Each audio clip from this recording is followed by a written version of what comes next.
যুক্তরাষ্ট্রের সাথে ইসরায়েলের সম্পর্ক মূলত কৌশলগত, ঐতিহাসিক এবং ভূ-রাজনৈতিক স্বার্থের ওপর নির্ভরশীল। মধ্যপ্রাচ্যে নিজেদের প্রভাব বজায় রাখা, নিরাপত্তা সহযোগিতা এবং শক্তিশালী সামরিক মিত্র হিসেবে ইসরায়েলকে ব্যবহার করা যুক্তরাষ্ট্রের মূল লক্ষ্য।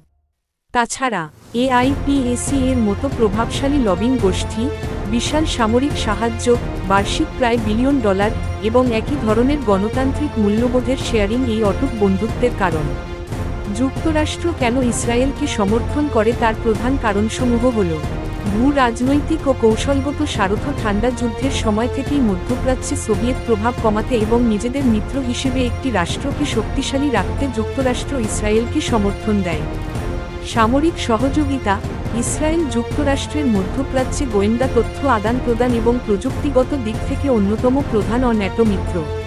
এআইপিএসি এর প্রভাব। American Israel public affairs committee AIPAC নামে একটি শক্তিশালী গোষ্ঠী যুক্তরাষ্ট্রের নীতি নির্ধারণে বড় ভূমিকা রাখে। অর্থনৈতিক সম্পর্ক, যেমন রাইলে 2500টিরও বেশি মার্কিন প্রতিষ্ঠান রয়েছে, যা দুই দেশের অর্থনৈতিক সম্পর্ককে মজবুত করেছে। ঐতিহাসিক ও সংস্কৃতি কারণে যুক্তরাষ্ট্রে শক্তিশালী ইহুদি সম্প্রদায় রয়েছে এবং নেক মার্কিন নাগরিক ইসরায়েলের সাথে আবেগগতভাবে সংযুক্ত, যদিও তরুণ প্রজন্মের মধ্যে এই সমর্থন কিছুটা হ্রাস পাচ্ছে।